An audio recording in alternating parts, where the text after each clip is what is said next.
कटोरी में ले गए चढ़ा दिया, जल ले गए चढ़ा दिया, वो हमारे पूर्वजों को प्राप्त होता है, वो हमारे पूर्वजों को प्राप्त होता है। ब्राह्मण को भोजन नहीं करा पा रहे हैं, मान लो आप गौ माता को रोटी नहीं दे पा रहे हैं, स्वान को भोजन नहीं दे पा रहे, कौवे को भोजन नहीं दे पा रहे हो, और मान लो गया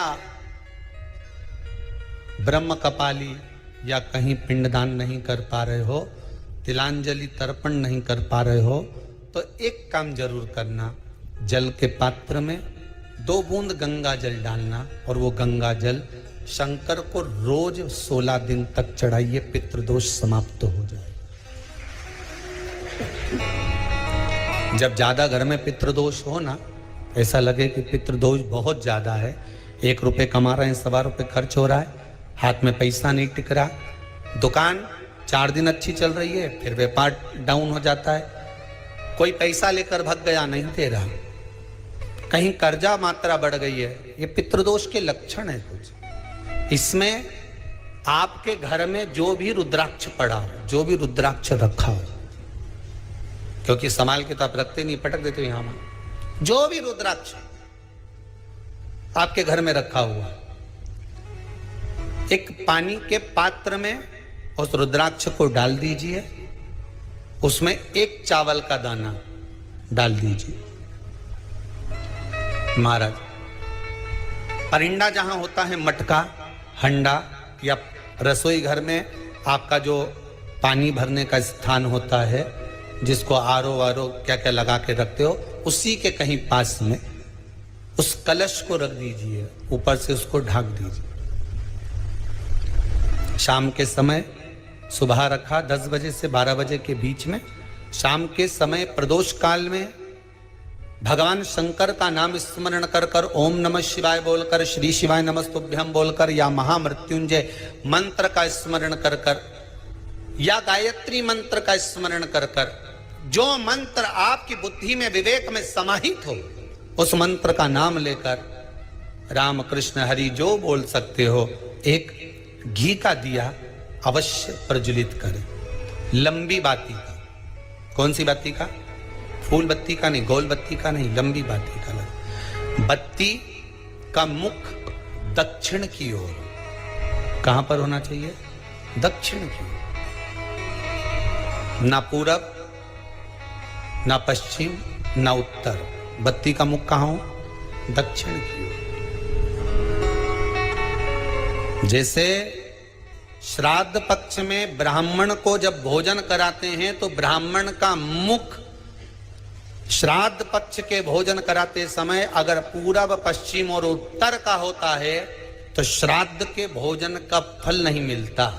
उसका मुख दक्षिण का होता है तो हमारे घर के जितने भी पितर उस तिथि में गए होते हैं सबको उसका भाग मिल जाता है और पितृदोष समाप्त हो जाता है। इसलिए ब्राह्मण का मुख श्राद्ध पक्ष में भोजन कराते समय दक्षिण का होना चाहिए।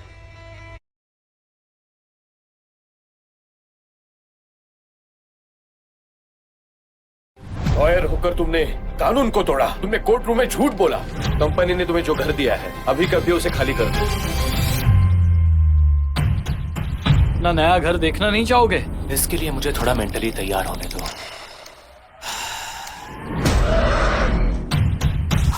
इस अपार्टमेंट में कुछ तो गड़बड़ है। ये इंसान है कि भूत है? देखिए लव इन टाइम अब हिंदी, तमिल और तेलुगु में भी सिर्फ Amazon MX Player पर, वो भी बिल्कुल free.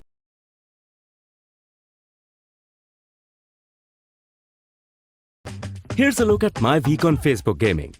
Monday morning, I play puzzle games. On Tuesday, I choose racing games. Friday evening, I use groups to see what my friends want to play. Play the games you want and share with friends on Facebook gaming.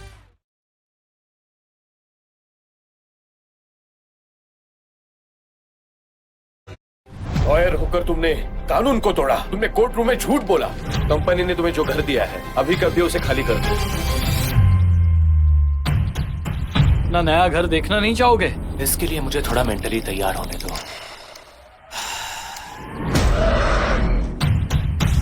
इस apartment में कुछ तो गड़बड़ है।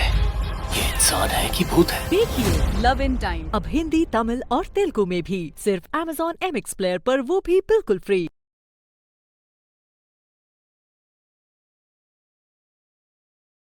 Here's a look at my week on Facebook Gaming. Monday morning, I play puzzle games. On Tuesday, I choose racing games. Friday evening, I use groups to see what my friends want to play. Play the games you want and share with friends on Facebook Gaming.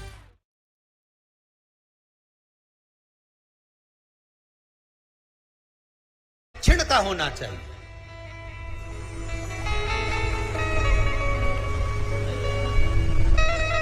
ब्राह्मण का मुख दक्षिण का हो।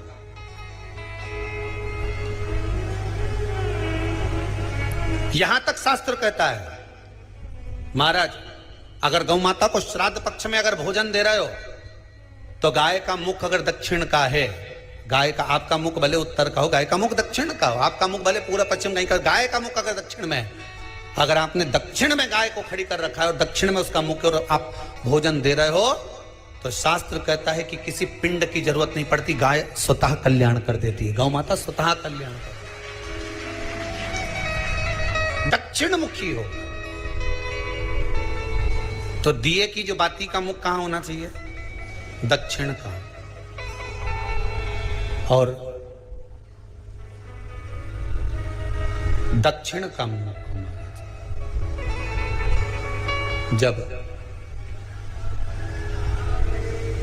जब दक्षिण का मुख हो, दक्षिण की ओर बाती हो महाराज, तब दक्षिण की बाती जलाने के बाद में भगवान से वहीं पर प्रार्थना करें। जो कलश रखा है उसके ऊपर जो प्लेट रखी है, ढाका गया है, वहां अपना सीधा हाथ रखें और अपने पूर्वजों का, अपने पितरों का स्मरण करें कि मेरे धन को लेकर कोई चले गया, मेरा व्यापार ऐसा चल रहा है, मेरा घर में बच्चों का विवाह नहीं हो रहा, या घर में इतनी अशांति है या तकलीफ है या कष्ट है, ये सब का स्मरण कर कर उस कलश को रात्रि भर रखे रहने दें। सुबह स्नान आदि करने के बाद फिर एक घी का दिया दक्षिण की ओर लगाकर सुबह 10 बजे से 12 बजे के बीच में उस जल को शिव जी को समर्पित कर कर आ जाएं और वो रुद्राक्ष लेकर वापिस सजाएं। महाराज वापिस सजाइए, उस रुद्राक्ष को अपने घर में रख दीजिए। वर्ष भर वो रुद्राक्ष आपको कभी बीमारी से नहीं घिरने देगा, कभी किसी जगह खड्डे में नहीं जाने देगा, वो उन्नति की ओर ही बढ़ाएगा। भले कोई भी रुद्राक्ष हो, 1 मुखी से लेकर 14 मुखी, 20 मुखी, 18 मुखी, जो रुद्राक्ष आपके पास में, आप तो उसका स्मरण करिए, आप उसका स्मरण करें। आपको लगता है कहीं कहीं कि मेरे पितर मुझ पर क्रोध कर रहे हैं, आपको कभी कभी लगे कि मेरे ऊपर पितरों का पितृ दोष लगा हुआ है या पितरों का श्राप लगा हुआ है, या हमारे यहाँ पर लोग अधोगति में ज़्यादा मर जाते हैं, हमारे यहाँ ये काम ज़्यादा हो जाता है, तो निवेदन है, श्राद्ध पक्ष चल रहा है, प्रयास करिएगा। एक चावल की कटोरी में, कटोरी के अंदर थोड़ा सा चावल रख लीजिए कच्चा, उस चावल की कटोरी में एक बेलपत्र, थोड़ी सी दुर्वा बांधकर पानी का मटका, परिंदा या जहां अपना रसोई घर में जल रखते हो, उस कटोरी को वहां पर 2 दिन 3 दिन तक रख दो। वैसे तो 16 दिन रखो ज़्यादा अच्छा था, पर जो दिन अपने को मालूम है 2-3 दिन उसको रख दीजिए। घी का दिया लगाइए। 3 दिन के बाद में उस दुर्वा को, उस बेलपत्र को शिव बाबा को समर्पित कर दो। चावल पूरे घर में घुमाने के बाद चिड़िया को या नदी में या किसी जीव को प्रदान कर दो। महाराज पितृदोष के निवारण का सुंदर तरीका। कल आपको वो काम नहीं हो रहा है, बहुत दिनों से आप प्रयास कर रहे हो और काम अटका पड़ा हुआ है, तो प्रयास करना। जल के पात्र में थोड़ा सा शहद, गंगा जल उसमें डालकर, ये जो श्राद्ध पक्ष चल रहा है जिस समय पर जिस श्राद्ध पक्ष के अंतर्गत श्राद्ध पक्ष में एक पात्र में जल लेकर उसमें थोड़ा सा शहद गंगा जल डालकर भगवान शंकर को कुंदकेश्वर महादेव के नाम से, कौन से महादेव? कुंदकेश्वर, क्योंकि विदल और उत्पल इन दोनों असुरों ने, राक्षसों ने जब बहुत उपद्रव मचाया, अब ठीक है, जब बहुत उपद्रव मचाया तब माता जगतजननी के कहने पर कुंदुक का प्रहार कर कर इन दोनों राक्षसों का संहार करा था। तो शिव जी का नाम कुंदकेश्वर पड़ गया था। क्या नाम पड़ा था? कुंदकेश्वर। कहते हैं बहुत बांधाओं में जब व्यक्ति पड़ जाता है, बहुत बांधाओं में जब व्यक्ति चला जाता है, कुछ ना कुछ समस्याओं में जब व्यक्ति फंसा रहता है, पड़ा रहता है, तो कुंदकेश्वर महादेव का स्मरण करना चाहिए। एक प्रयास और करना, छोटा सा प्रैक्टिकल करने में क्या जाता है। दुकान पर ग्राहक नहीं आ रहे ना, आधा घंटा हो गया कोई ग्राहक नजर नहीं आया, फालतू बैठे हो ना दुकान पर, जब ग्राहक नहीं आता तो फ्री हो, तो एक काम करो, कोई भी जरा सा हाथ में पानी लेकर कुंदकेश्वर महादेव के नाम से 51 बार 21 बार बोलकर 11 बार बोलकर वो पानी को दरवाजे पे छीट दो। आधा घंटा, ज्यादा से ज्यादा 20 मिनट, आधा घंटा 30 मिनट नहीं लगेंगे और ग्राहक प्रवेश करना प्रारंभ करें। प्रैक्टिकल करने में क्या जाए। अब ई में कहीं घटा तुम्हारा कि पानी घट गया, कि बोलने से कुंदकेश्वर महादेव का नाम लेने से जीवान घट गई, कुछ घटा? फायदा तो तुम्हारा ही हुआ। कुंदकेश्वर का नाम, कोई काम अटक रहा है, शहद जल के पात्र में डालिए और थोड़ा सा गंगा जल डालकर इसी श्राद्ध पक्ष में किसी भी दिन जब तुम्हारा मन पड़े तब शंकर जी को समर्पित कर और साथ में 1 लोटा पानी, 1 कलश जल का अलग से लेकर जाओ। जब शहद का जल शंकर जी को समर्पित कर दो, उसके बाद सादा जल शंकर जी को अवश्य समर्पित करके। शहद का जल बांधाओं को हर लेता है, बांधा को हरता है। हम तो कई बार बच्चों से कहते हैं, अगर कोई बच्चा कंपटीशन एग्जाम में बैठ रहा है, इंटरव्यू दे रहा है या कोई एग्जाम में नहीं निकल रहा है, तो प्रयास करना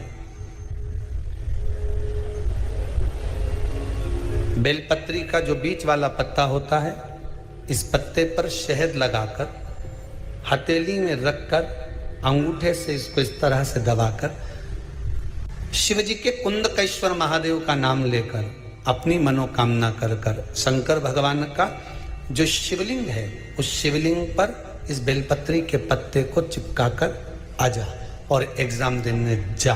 बाबा निपटे का सब काम कर। जिस बालक बालिका का जॉब नहीं लग रहा हो, सर्विस नहीं लग रही हो, नौकरी नहीं लग रही हो, जगह जगह पहले करते थे जॉब, अब छूट गई, 2 साल हो गए, 3 साल हो गए, सर्विस नहीं लग रही हो, बहुत प्रयास कर लिया हो, बहुत प्रयास, तो महाराज काली तिल्ली को पीस कर उसको जल के पात्र में डालकर अपने घर के मटका, परिंदा, पितरों का जो स्थान होता है, जलाशय होता है, उसके पास में एक पात्र में रख दीजिए। बेलपत्री या बट का पेड़ या पीपल का पेड़, इस वृक्ष के नीचे 1 रात्रि तक रखे रहने के बाद में दूसरे दिन अपनी कामना कर जिनका जॉब नहीं लग रहा, सर्विस नहीं लग रही, नौकरी नहीं लग रही या कहीं उलझने उत्पन्न हो रही है, उस व्यक्ति को हाथ में ले जाकर उस पात्र का जल 3 वृक्ष पितरों के तुल्य हैं। कल की कथा में कहा था, पहला बेलपत्री का, दूसरा पीपल का, तीसरा बड का, ये 3 पितरों के तुल्य हैं। इन तीन में से किसी भी वृक्ष के नीचे उस काली तिल के जल को समर्पित कर दीजिए महाराज। बाबा चाहेगा, भोलेनाथ जी चाहेगा तो 3 महीने में कहीं ना कहीं योग बना ही देगा। ये पक्का। बाबा पर विश्वास रखो, शंकर भगवान पर भरोसा विश्वास रखकर आप कार्य करेंगे, क्यों ना हो।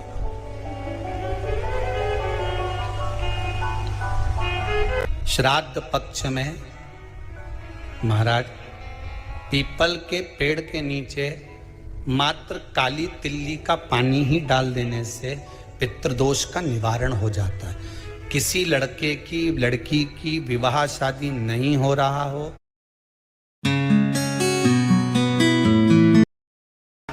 पानी भरने का मटका, हंडा, घड़ा, गगरा, जो घर के रसोई घर में जो पानी का स्थान होता है, एक चावल का दाना रसोई घर में रखकर उस चावल के दाने को साथ में लेकर और 1 लोटा जल हंडे का, मटके का, परिंडे का, घड़े का भरकर जाइए और वो परिंडे का पास का चावल का दाना और 1 लोटा जल, पहले चावल का दाना शिव जी के शिवलिंग पर समर्पित करो, फिर 1 लोटा जल, जहां जलाधारी होती है, जलाधारी इधर की है तो आप इधर खड़े हो, जलाधारी उत्तर की है तो आप यहाँ दक्षिण की ओर खड़े होकर शिव जी पर जल चढ़ाना प्रारंभ करो। यहाँ जल बह रहा है शिवलिंग का तो आप इधर खड़े होकर जब जल चढ़ाओगे, चावल का दाना रखकर, कैसा भी पितृदोष हो वो सारा पितृदोष समाप्त होता ही है। जो पितृपक्ष में ब्राह्मण को भोजन कराते समय नहीं बनाई जाती, एक तो कुमड़ा, दूसरा पत्ता गोभी, जो बंद गोभी होती है ना, वो बंद गोभी जो होती है ना पत्ता पत्ता वाली, उसकी भी सब्जी पितरों के ब्राह्मण अगर भोजन करता है तो उसमें नहीं बनाई जाती। एक कुमड़ा, ये जो पेठा बनता है ना कुमड़ा का, ये भी श्राद्ध पक्ष में नहीं खिलाया जाता महाराज। बुरा कोला पेड़ा बोलते, क्या बोलते हैं उसको श्राद्ध पक्ष में उसको भोजन में नहीं दिया जाता, ब्राह्मण के भोजन महाराज। ब्राह्मण के भोजन में श्राद्ध पक्ष में सबसे ज्यादा जरूरी है दूध की खीर, दूसरा तुरई या गिलकी का भोजन, या तो सब्जी बनाओ या भजिया बनाओ, कुछ भी बनाओ। तीसरा मांस की दाल का भोजन, उड़द की दाल का भोजन, उड़द की दाल का या तो दही बड़ा बना लो, इमरती बना लो, या फिर बड़ा बना लो, या पकोड़ा बना लो, पर उसका भोजन होना जरूरी है। 3 भाग, दूध का भोजन आहूतों के हिस्से में चले जाता है, गिलकी और तुरई का भोजन पितरों के हिस्से में चले जाता है, मांस की दाल का भोजन, उड़द की दाल का भोजन प्रेतों के हिस्से में चले जाता है। इसलिए ये 3 भाग का भोजन ब्राह्मण जब श्राद्ध पक्ष का भोजन करे तो उसमें बनाना जरूरी।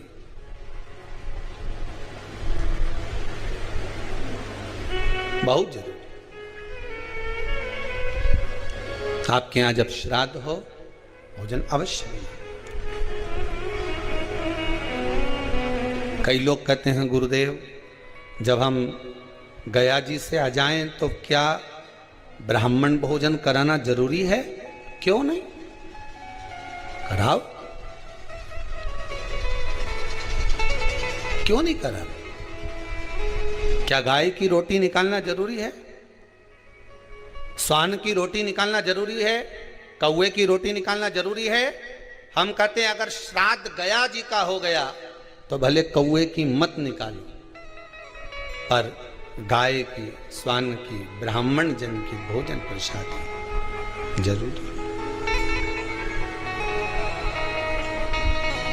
देखिए जब ज्यादा घर में पितृदोष हो ना, ऐसा लगे कि पितृदोष बहुत ज्यादा है, 1 रुपये कमा रहे हैं, 1.25 रुपये खर्च हो रहा है, हाथ में पैसा नहीं टिक रहा, दुकान 4 दिन अच्छी चल रही है, फिर व्यापार डाउन हो जाता है, कोई पैसा लेकर भाग गया, नहीं दे रहा, कहीं कर्जा मात्रा बढ़ गई है, ये पितृदोष के लक्षण है कुछ। इसमें आपके घर में जो भी रुद्राक्ष पड़ा हो, जो भी रुद्राक्ष रखा हो, क्योंकि संभाल के तो आप रखते नहीं, पटक देते हो यहां में, जो भी रुद्राक्ष आपके घर में रखा हुआ,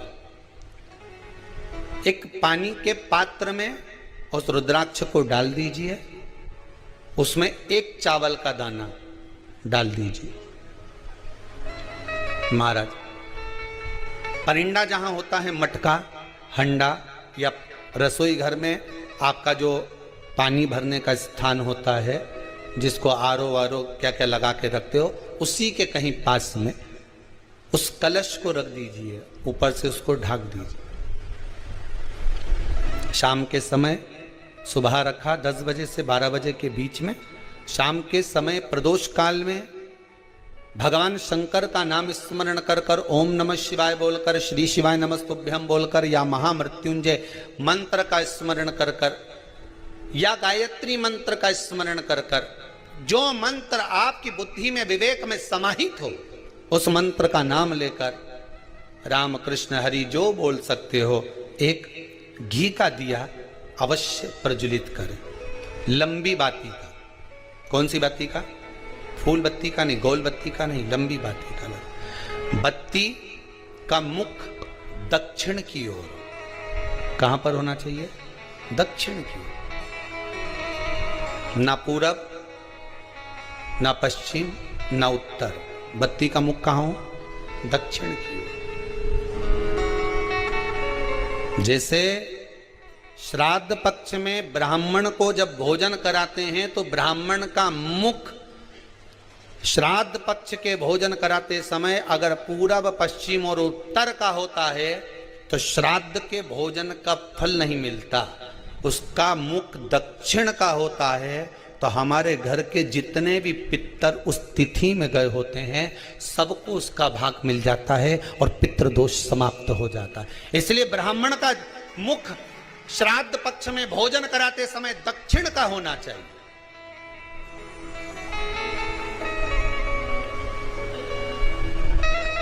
ब्राह्मण का मुख दक्षिण का हो।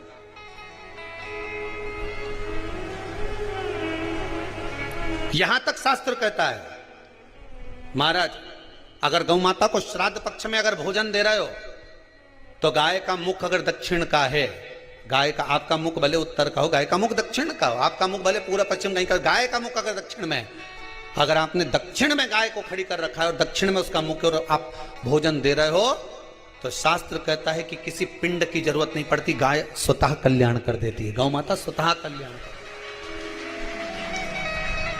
दक्षिण मुखी हो। तो दिए की जो बाती का मुख कहां होना चाहिए? दक्षिण का। और दक्षिण का मुख जब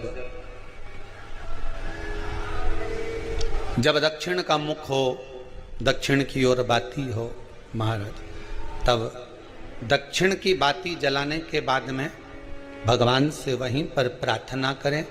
जो कलश रखा है उसके ऊपर जो प्लेट रखी है, ढाका गया है, वहां अपना सीधा हाथ रखें और अपने पूर्वजों का, अपने पितरों का स्मरण करें कि मेरे धन को लेकर कोई चले गया, मेरा व्यापार ऐसा चल रहा है, मेरा घर में बच्चों का विवाह नहीं हो रहा, या घर में इतनी अशांति है या तकलीफ है या कष्ट है, ये सब का स्मरण कर कर उस कलश को रात्रि भर रखे रहने दें।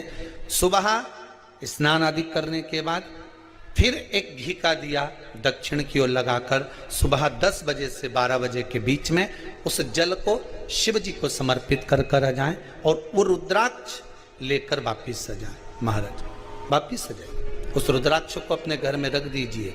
वर्ष भर वो रुद्राक्ष आपको कभी बीमारी से नहीं घिरने देगा, कभी किसी जगह खड्डे में नहीं जाने देगा, वो उन्नति की ओर ही बढ़ाएगा। भले कोई भी रुद्राक्ष हो, 1 मुखी से लेकर 14 मुखी, 20 मुखी, 18 मुखी, जो रुद्राक्ष आपके पास में, आप तो उसका स्मरण करिए,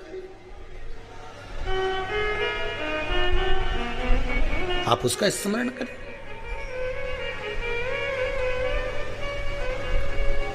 रुद्राक्ष का जल शिव को समर्पित करें। पितरों के जितने भी द्वार हैं, पितरों के जितने भी दरवाजे हैं, पितृलोक में जितने भी पितृ विराजमान होते हैं महाराज, ये सब शंकर के ऊपर चढ़े हुए जल का भाग ग्रहण करते हैं, शिव के ऊपर चढ़ा। 33 कोटि देवताओं में से कोई एक देवता ऐसा बता दो जिसको काली तिल्ली चढ़ती हो, काली मिर्च चढ़ती हो, सारे वृक्षों की पत्तियां चढ़ती हों, सब तरह के पुष्प चढ़ते हों, दुर्वा भी चढ़ती हो, बेलपत्र भी चढ़ता हो, आँख का पुष्प भी चढ़ता हो, धतूरा भी चढ़ता हो, जिसको भांग आदि भी चढ़ती हो, तुलसी की मंजरी भी चढ़ती हो। तुलसी की मंजरी भी शंकर को चढ़ती, तुलसी का दल नहीं, मंजरी वो भी चढ़ती। 33 कोटि देवताओं में कोई ऐसा देवता बताओ, संपूर्ण सामग्री भगवान केवल एक है, देव अधिदेव महादेव, जिनको काली तिल भी चढ़ रही है, काली मिर्च भी चढ़ रही है, जिनको संपूर्ण सामग्री भगवान शिव को समर्पित हो रही, संपूर्ण यहां तक राई, सरसों, राई के दाने तक भगवान शंकर को चढ़ते हैं। 1.25 लाख दाने का प्रमाण है महाराज शंकर जी को समर्पित करने का। सरसों चढ़ती, राई चढ़ती महाराज, पुष्प, बेलपत्र, दुर्वा, जगह जगह के पुष्प शिव को समर्पित होते। दे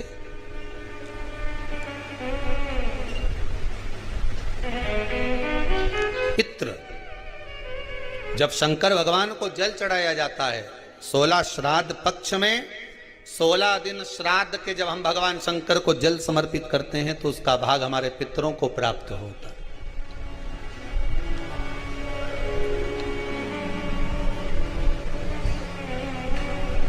केवल 16 श्राद्ध के दिन ही ऐसे होते हैं जिसमें शंकर भगवान को जल में दूध मिलाकर चढ़ाने की जगह दूध भले 1 चम्मच चढ़ा रहे हो पर अलग से चढ़ाओ, कच्चा दूध अलग से चढ़ाओ, उसके बाद भले तुम जल चढ़ा दो, पर लोटे में जल में दूध मिलाकर 16 दिन श्राद्ध पक्ष में नहीं ले जाना।